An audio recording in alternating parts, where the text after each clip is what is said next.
In this video, we're going to be going over the top 5 problems on this 3rd gen Cadillac Escalade.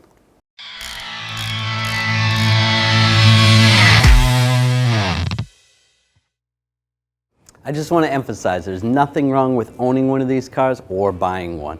These are just the problems that we've found on the 07 through 14s. Number 1, door handles. The outside door handles like to break right in this area. If you grab it over here and pull too hard, it's going to come unattached from the actual door.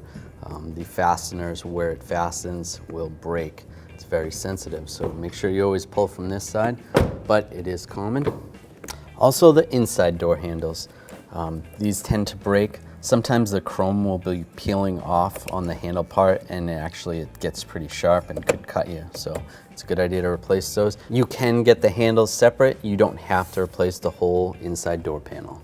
Number 2, wheel hub bearings. There's a couple of symptoms you may find with wheel bearings that are bad. When you're going down the road, you may hear a humming. It might be coming from the right or the left. You might not be able to determine which side it's coming from.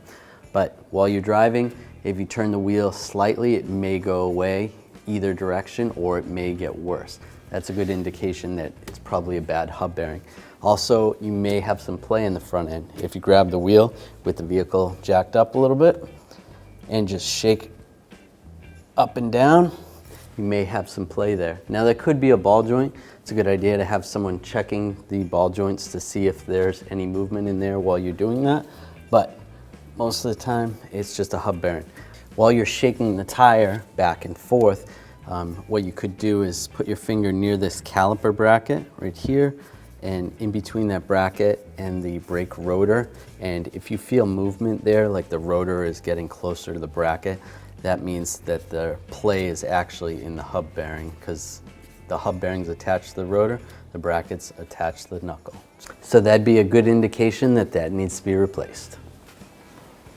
Number 3, engine reduced power mode. You may have a problem with the throttle body or the throttle body sensor, or there could be a problem with the accelerator pedal. Both the throttle body and the accelerator pedal both have 2 sensors that monitor where the blade is or monitor where the actual pedal is. And it tells the computer that those sensors need to agree with each other. And as long as those agree, there won't be a problem. But once one of the sensors gets messed up, whether there's a wire that's messed up or a connector or the sensor itself, then it goes into engine reduced power because it doesn't know where the blade actually is. And it doesn't want to open up real quick and have the vehicle accelerate by accident.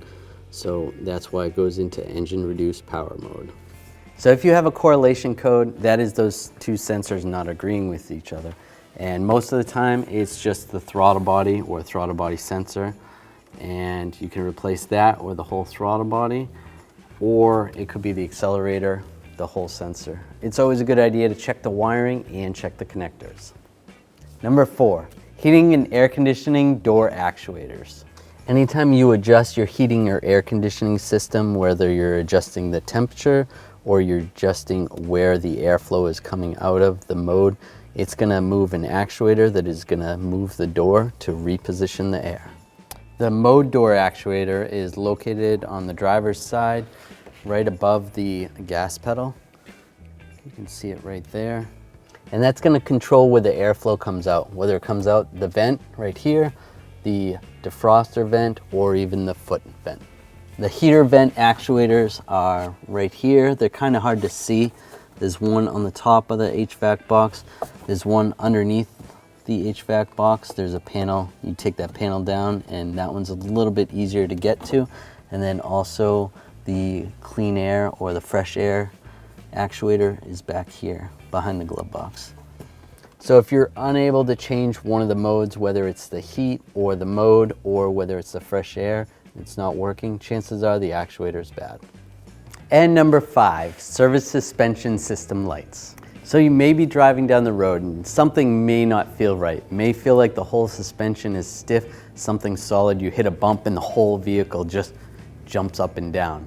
Sometimes these front shocks will actually lock up and you won't get any movement out of them. And at that point, they're just gonna have to be replaced.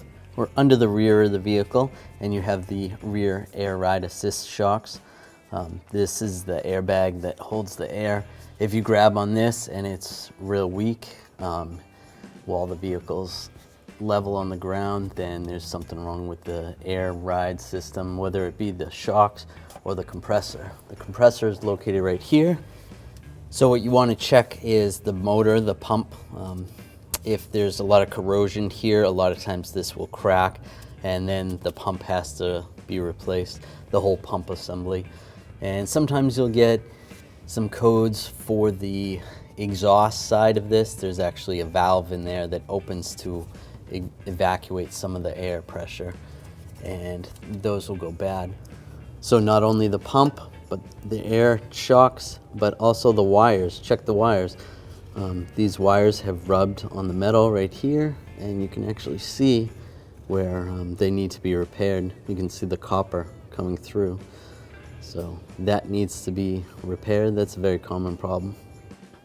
So those are the top 5 problems that we have found with this vehicle. We actually sell a lot of those parts to help repair those issues at 1AAuto.com. If you enjoyed this video, please subscribe to our channel. Make sure you ring that bell, turn on all notifications so you don't miss any of our videos.